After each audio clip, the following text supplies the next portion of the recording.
We just wanted, before we get to the council projects, we wanted to give you an update on the conversations we've had on the two not-for-profits. And actually, Chris has mostly been the one leading the charge on this, so I'll let you take the lead on first Future Heights. Sure. Well, last Friday, Brian Iorio and I met with both Future Heights and Start Right, and had very productive conversations. They were very encouraging, and it was great to hear how enthusiastic they were about getting started, and how understanding they were with the limitations that are inherent in ARPA fund expenditures. But we've basically reached forgive the term, I just came out of a labor negotiation, a tentative agreement that is basically going to be rehab centric. We're going to have Start Right and Future Heights engaging in very similar home rehab programs. We figured after discussions with outside counsel and internally, it's the best way to get as many new affordable housing units in various neighborhoods all over the city in the shortest amount of time. It's just most bang for the buck.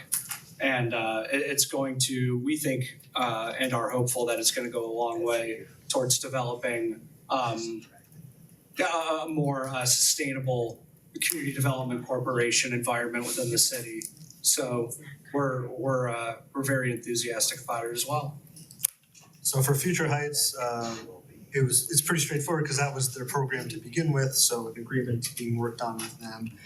And for Start Right, since council had allocated it in two different categories, the rehab, which is the Good Neighbor project, then an infill project, that likely means that there's some legislation that's necessary. However, we're going to be bringing legislation before you for all this stuff, so that can be solved as part of one of those. But we just wanted to let you know, first of all, we had the conversations and that they're agreeable to those changes. So a lot of progress with Start Right and Future Heights. So I think that I heard that Start Right was planning to build 2 more infill houses this year or next year. Do we know if that would be affected by this being reallocated? That was part of their previous agreement with the city. Okay. So they had a number of properties, and there were essentially 3 that remained, 1 that they already have completed, but 2 that are still. So that's separate but related to. Okay, so not affected. Yeah. So the questions and the concerns you had on the infill housing for Start Right for 300 has been successfully answered? Well, what we discussed and Start Right agreed that would be best moving forward is that they're going to focus. They would like to spend the whole $500,000 on rehab, because with the short amount of time we have with the ARPA funds, that's ultimately going to produce more affordable housing units than focusing on the infill right now. But with rehab units and creating these additional revenue streams for the CDCs, this should free up program funds going forward. And when they're ready to move forward, they'll still have the lots, they'll still be able to move forward with the infill housing. Okay, so the 300,000 and the 200,000 are both going to rehabs? Yes. Okay.